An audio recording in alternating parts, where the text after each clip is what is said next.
Welcome to another long-delayed episode of Monday Movie Pickup. So I'm sure a lot of the Blu-ray collectors out there know that recently there was quite a few sales. There was a Kino sale, and there was a Shout Factory sale, specifically for the Shout Select series, which I have been slowly collecting. So I'm just going to go through the movies in order of their numbered release. Here is Death of a Salesman. This was a TV movie, and this is the 7th release from Shout Select. So this was the most, one of the earlier titles that I had not purchased yet, so it was about time that I finally got this one, and never seen the movie. Here's the Blue Dahlia. This is a 1946 movie, which this release also has the radio production of the same story, so I think that's kind of neat when Shout Factory includes something like that. An earlier version of the movie, or even a radio version of the movie. Here is Brewster's Millions, which I did not realize that this actually has cover on the inside as well. Didn't realize that John Candy was in this movie as well. I just thought, I knew Richard Pryor, but didn't realize John Candy was a part of it. And then, as you can see on the back, it comes with the 1945 adaptation. Very cool that they included 2 movies in one disc, and I never knew anything about this 45 movie. I barely knew anything about Brewster's Millions, but the fact that there's actually an earlier movie, which even then, I guess there's an even earlier movie, somewhere in the 1920s or prior to that, but it's a lost film. Glengarry, Glen Ross, another one that I don't really know much about, but just from reading the back side of it, it's about realtors, so I mean, I feel like it's a movie that I'll find interesting enough. I've heard jokes about this movie, but I've never actually seen the movie itself, so just another one, 107th release from Shout Select. And then we have Wildcats. This is the 115th release from Shout Factory, an often forgotten Goldie Hawn film that, from reading the reviews online, it doesn't sound like it maybe holds up all that well. That is, in fact, Woody Harrelson on the cover. We have State and Maine, another Alec Baldwin film from the Shout Select line. This is the 121st release, and just has an audio commentary, not much for special features. Today I am just growing my John Candy collection. This is going berserk. This is the 126th release from Shout Select. Really not much for special features on this one though, and some of these releases have that. Again, I've talked about the Shout Select series before. I don't really understand how they choose which movies get released through Shout Select, and there doesn't seem to be a stance on how many special features it comes with. I mean, some of these come with radio adaptations and entire other movies, but then some of the other releases only have a trailer. Like, they don't have much for special features, but it gets the movie on Blu-ray, and sometimes for the first time it's released on Blu-ray, so it's a necessary release. Here is the Sonny Chiba collection. I really only know this actor from Kill Bill, but I'm well aware of some of these titles. Yakuza Wolf 2, Bodyguard Kiba 2, Shogun's Shadow, Samurai Reincarnation, and Shadows of Vengeance. This all comes with the original Japanese mono tracks as well, so I appreciate that. Sometimes these releases come with the English tracks as well if they were released in the US, but none of these have an English track. I'm assuming that most of these were only released in Japan, or at least if they made it to the States, they didn't have a dub. Which is, I guess I'd have to look into that. I would be kind of shocked if a lot of these didn't have a dub. The Jackie Chan sets they've been releasing do come with the English versions as well, but that makes more sense because the Jackie Chan movies were widely released in the United States, especially in the 80s and 90s. They only have the trailers and an interview with the star, but they don't have anything else for special features, so there's no making ofs, there's no audio commentaries, unfortunately. Hey, you get a bunch of movies for a pretty good price. This is the 141st release from the Shout Select line, and Sonny Chiba only passed away 2 years ago, so rest in peace, and I'm excited to dig into some of your classic movies. Here is Jackie Chan Volume 2. I already own Volume 1. They also recently announced that a new Jackie Chan set is going to be released through Criterion. And if I read everything correctly, those are all different movies from what Shout Select has released. And of course, there's the police story movies that Criterion already released. And then there's, of course, this Region A release of Police Story 3. So Jackie Chan's been getting a lot of neat releases as of recent.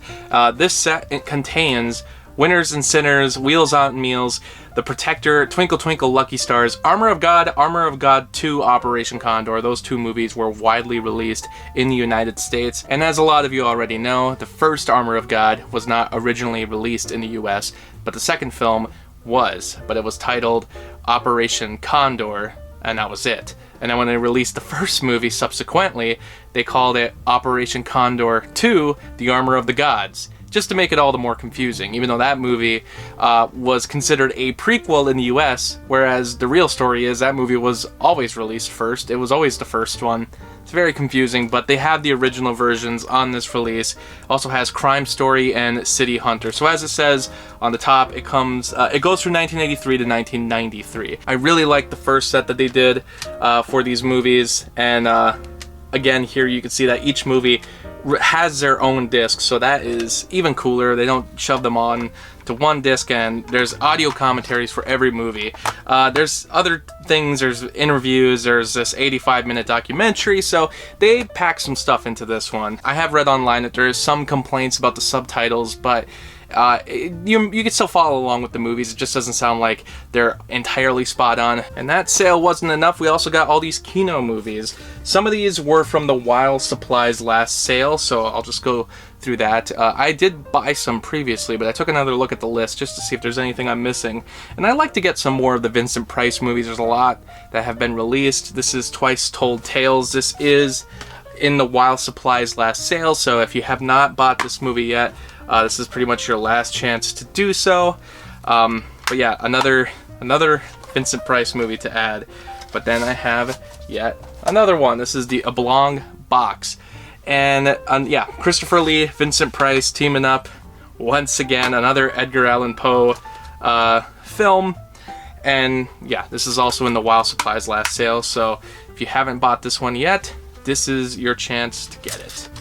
We have here the King Kong ripoff or spoof or whatever you want to call it, but there's Konga.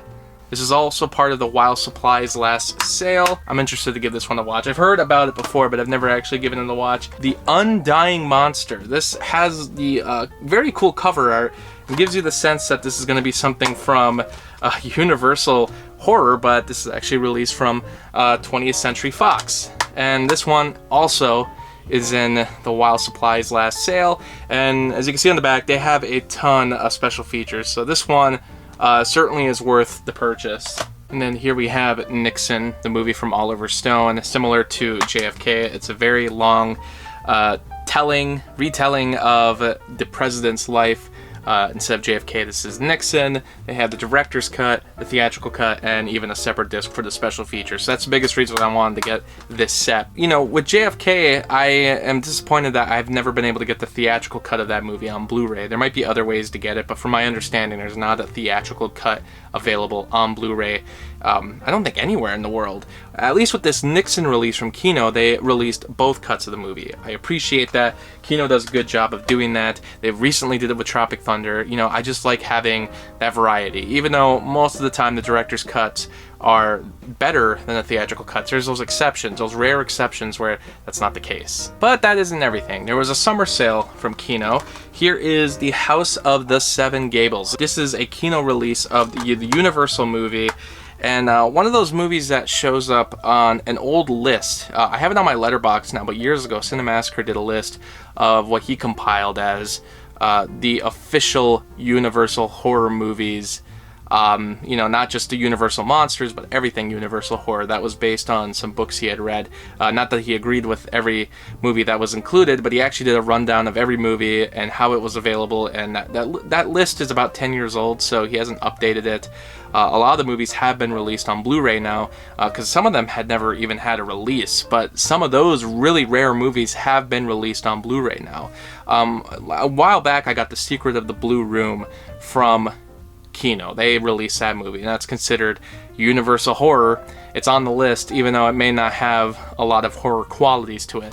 This is the same thing. This movie doesn't really have a lot of horror qualities to it, but it's got Vincent Price, which is, you know, another Vincent Price movie to get.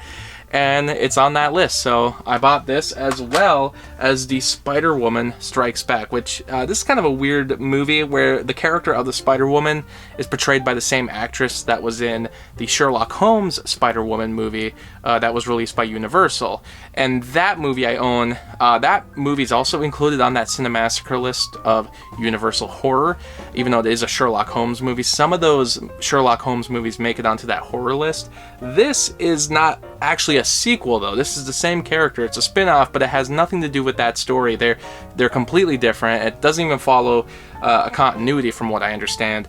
And I think the original plan was that it was going to be a sequel to that Sherlock Holmes movie, but in the end they just kind of made it a spin-off, and they used that same actress, used that term Spider-Woman, made it sound like it's a sequel, The Spider-Woman Strikes Back. Also on that Cinemassacre list of Universal horror. So very slowly I've been getting a lot of those movies on Blu-ray. The Thief of Bagdad. This is a very old silent movie that became very inspirational for a lot of later fantasy movies. This has a lot to do with the 1001 Arabian Nights, you know, the stories that Aladdin comes from, which even then, I believe the 1992 movie, the animated movie, took some notes from The Thief of Baghdad. So has been highly influential in the genre, but a very, very old movie that luckily has been restored and is available on Blu-ray. I've never seen the movie, but I know this is one of those, if you're a student of film, you should see the movie, so finally going to give that a watch. We have here 12 Angry Men. This is the 4K release. There's actually been quite a few movies released through Criterion that have been getting a 4K release through Kino instead. They have not been getting a 4K release through Criterion. Criterion's been doing 4K discs, but a lot of their older titles, even though they're not out of print, they've been somehow licensing these movies over to Kino instead. Not Criterion, but the studios themselves. I'm not sure exactly what's going on, why those choices are being made, but the biggest reason I wanted to get this was for the special features disc. I am not trying to convert everything to 4K, but and 12 Angry Men is a great movie. It's worth getting on 4K. But the biggest reason I wanted to get it was for the special features disc, because it actually includes the 1997 version of the movie. Not that I think the 1997 movie is any better than the original. I highly doubt it. But the reason I wanted to get it was I already had the 1997 movie in my Kino list, because Kino had a separate release for the 1997 movie. But when they released the original 57 movie on 4K, they just included the 97 movie. So it was just price-wise better to get both movies, especially the original classic in 4K. But I can finally give that other version a watch. I don't expect much out of it. I believe it was a TV movie, but you know, it made me curious enough to buy that Kino release years ago. I just never got to it, and thank God, because now I can just get both movies for a better price. And interesting to note, the 1997 version, directed by William Friedkin, so rest in peace. He recently passed away. The Longest Yard. I've always heard of this movie. I remember when The Longest Yard came out in 2005, the big deal was that Burt Reynolds was in the movie, even though he was also in the original Longest Yard. So I knew about the movie right away. I think a lot of people knew about the movie just from watching that DVD that was released back in 2005, and they would promote the DVD release of the original movie in the trailers before watching the remake. So I knew about it from that as well, and I've always been curious to give it a watch and see how much of this movie carried over to the 2005 version. It sounds like the basic story is very, very similar. And then you have Hockeyland. So Kino actually got the rights to release this documentary. The biggest interest I had in this is that it was filmed in my area. In fact, the coach of the Hermantown team was a former high school teacher of mine. I didn't go to Hermantown, but he was actually a high school teacher of mine before he went to Hermantown and eventually became their coach. And you know, he gets quite a bit of screen time in this movie. But it's about the rivalry between Hermantown and Eveleth, how Hermantown in the last 10 years has been growing their hockey program, whereas Eveleth, which was, even as it says on here, the U.S. Hockey Hall of Fame, you know, very famous for its hockey, it's become a very small town, and they're not able to really maintain the same type of hockey program that they used to have. and it's about the rivalry between the two, the differences between the cities, and eventually leads to the playoffs. And overall, it's like it's the type of movie you've seen before, especially with like the types of sports movies that are out there. I'm a little biased because I'm from here, but overall, really did enjoy the documentary. Thought it was effective. And then last but not least, I have this film noir box set, The Dark Side of Cinema. This is the 15th box set. So Kino's been doing these releases of 3 movies. They've done 15 of them, and they have another one coming up. It includes one of those more obscure movies that was included on Cinemassacre's Universal Horror list. So I was keeping an eye on that release, but while checking out the most recent release, because that one's gonna be the 16th release that comes out later in 2023. This is the most recent one, the 15th release. The movie that interested me the most was this one called The Girl in the Kremlin, and I was like, 4 terrified women prisoners are brought before Soviet dictator Joseph Stalin, who picks the beautiful Dasha and proceeds to punish her by shaving off her long black hair. Moments later, a plastic surgeon leads Stalin into an operating room and transforms his face into something new. So, like, does he take her place? I'm sure people know about this movie, but that premise alone, I was like, what the hell is this movie? It kind of reminds me of that movie, The Black Dragons, which stars Bela Lugosi, and it's about like it's like a World War II movie, so a lot of like Japanese agents, they disguise themselves as white people and they go to America to infiltrate the government. Which is like another, that's such a weird premise to begin with, but the fact that there's like another movie released many years after The Black Dragons, and that they also made this movie, it's like pretty wild. So I'm expecting something to be a little schlocky with this. It also included The Man Afraid, which nothing about this one really caught my attention, but the cool thing about this box set is that for getting all these movies, it really didn't cost all that much. This is a pretty good price for getting 3 movies in one, and I might have to check out some of these other film noir box sets. Like, as if I need to get another collection of Blu-ray movies. It's a good way to experience more movies, and Kino definitely has a great number of other movies to dig into. I've been really growing the Kino movies as of recently, and just thanks for watching, everyone. We'll see you next time. Thanks for watching the video, and special shout out to Lauren, Anthony, Anna, Kirsten, Spencer, Lucas, Ryan, and Robert for the support on Patreon. By joining my Patreon, you can get exclusive videos and blogs, and for only $7, you can request your own movie review. I hope you stick around, Cinephile, and have a happy, productive day.